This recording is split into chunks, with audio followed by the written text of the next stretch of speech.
ശ്രീരാഗമോ തേടുന്നു നീ വീണതൻ പൊൻതന്തിയിൽ സ്നേഹാർദ്രമാ ഏതോ പദം തേടുന്നു നാം. ഹായ് ഹലോ നമസ്കാരം, സുനിയേട്ടൻ പാലക്കാടാണ്. ഞാനിപ്പോൾ ഉള്ളത് മങ്കര കണ്ണമ്പരിയാരം മുക്കാനിക്കോട് ശിവക്ഷേത്രത്തിലേക്ക് പോവുകയാണ്. ഇന്ന് എൻ്റെ ബർത്ത്ഡേ ആണ് കേട്ടോ. അപ്പോൾ ഞാനും എൻ്റെ മോളും കൂടിയിട്ടുള്ള ഒരു യാത്രയാണ്. ഞാൻ നടന്നു വന്ന വഴികൾ നേരെ എത്തുന്നത് അതിവിശാലമായൊരു പാടത്തേക്കാണ്. ഈ പാടത്തിന് നടുക്കാണ് മങ്കര കണ്ണമ്പരിയാരം ശ്രീ ഉക്കാനിക്കോട് ശിവക്ഷേത്രം സ്ഥിതി ചെയ്യുന്നത്.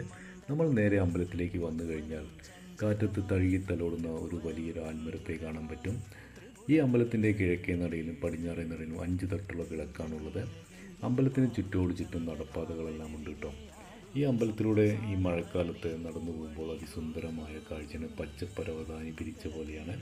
ഈ അമ്പലത്തിന് തൊട്ട് മുന്നിലായിട്ടാണ് അതിവിശാലമായൊരു കുളമുള്ളത്.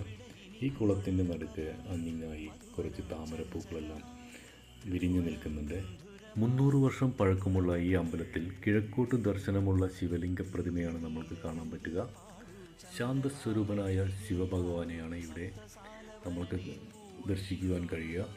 അങ്ങനെ നേരെ അമ്പലത്തിലേക്ക് കയറി ചെല്ലുമ്പോൾ ഞാൻ വന്നിരിക്കുന്നത് രാമായണ മാസമാണ്. രാമായണ പാരായണങ്ങളൊക്കെ ഇവിടെ ചൊല്ലുന്നുണ്ട്. അമ്പലത്തിൽ മഴ പെയ്തു കഴിഞ്ഞാൽ അതിസുന്ദരമായ കാഴ്ചയാണ്. ശ്രീകോവിലിനകത്തേക്ക് നമ്മൾ നടക്കുന്ന ഭാഗത്തെല്ലാം മഴ പെയ്ത് വെള്ളത്തിലൂടെയാണ് നമ്മൾ തൊഴാൻ പോകുന്നത്.